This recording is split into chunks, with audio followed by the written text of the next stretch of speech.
परिवर्तन छैन, माटोको मूर्ति जस्तो यसरी बस्नु भएको छ। ओठमा मुस्कान छ, शरीर प्रज्वलित छ, ब्रह्म तेजले, कुनै परिवर्तन छैन। काम, क्रोध, लोभ, मोह सबैलाई जितिसक्नु भएको छ। जनकजी आएर हात जोडेर भन्नुहुन्थ्यो, प्रभु मबाट ठुलो गल्ती भयो, तपाईँको परीक्षा लिन लायक म छु।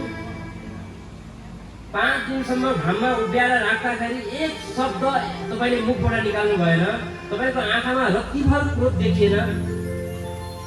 यहाँ भित्र ल्याएर तपाईँलाई यसरी श्रृङ्गार गर्दाखेरि कुनै प्रकारको लोभ लालच छैन, कुनै तपाईँको विषय आसक्ति छैन।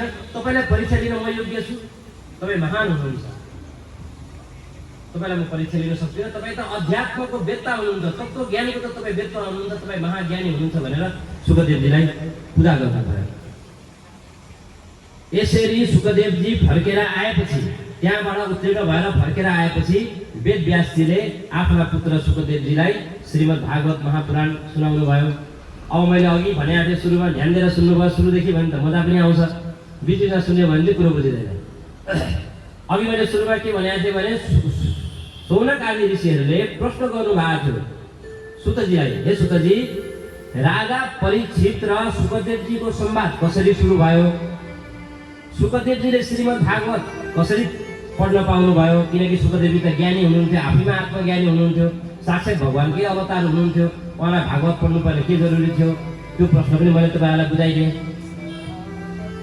अब परीक्षितको कुरा आउँछ।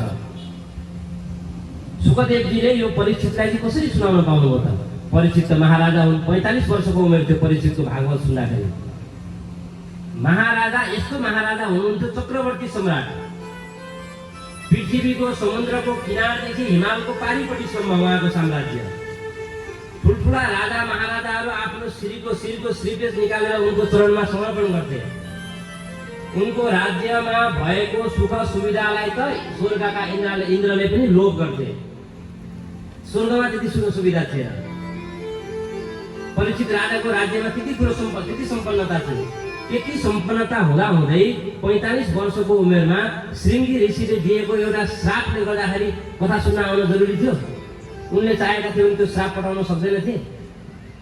ब्रह्मराज थिए उनी त। भगवान परमपिता परमेश्वरले ब्रह्मास्त्रबाट रक्षा गरिएका व्यक्ति एउटा शेष नागको टोकाइबाट रक्षा हुन सक्दैनथे। कश्यप ऋषिले बाटोमा आएर तपाईँ त्यता नजानुहोस्, म चाहिँ महायज्ञ गरेर सबै सर्प पहिल्यै मारिदिन्छु, तपाईँलाई टोक्दैन भनेर भने त्यो गर्न सक्दैनथे। सौनकजीलाई मनमा शङ्का भयो, यति शक्ति सम्पन्न राजा थिए त उनलाई यो श्रीमद् भागवत कथा सुन्न के जरुरी थियो? उनले किन यो सम्पूर्ण कुराहरू त्यागे? श्रीमद् भागवत महापुराणमा त्यस्तो विषयवस्तु के छ जसको लागि उनले यी सम्पूर्ण कुराहरू त्यागे? यसरी सौनकजीले सुतजीलाई सोधेपछि सुतजी उत्तर दिनुहुन्छ, माता शिशूनां निधनं सुतानां निशम्य घोरं परिताप्यमानं तदानुदजवास्तकलाकुलाक्षी तं सन्त्वयन्नाः किरीटमाली।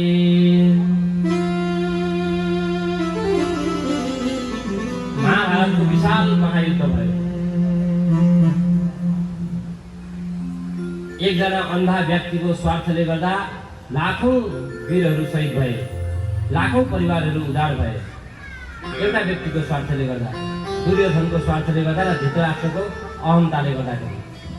खास कुरो केही पनि थिएन।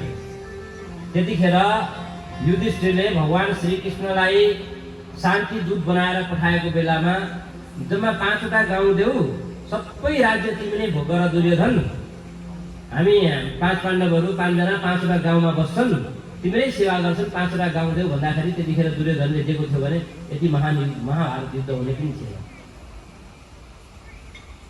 महाभारतको युद्ध भयो। युद्ध भइसकेपछि भीष्म पितामह बाणै बाणमा घोचिएर रोपिएर रणभूमिमा सुतिराख्नु भएको छ। यता दुर्योधन पनि भीमसेनको गदा प्रहारबाट जङ्गामा चोट लागेर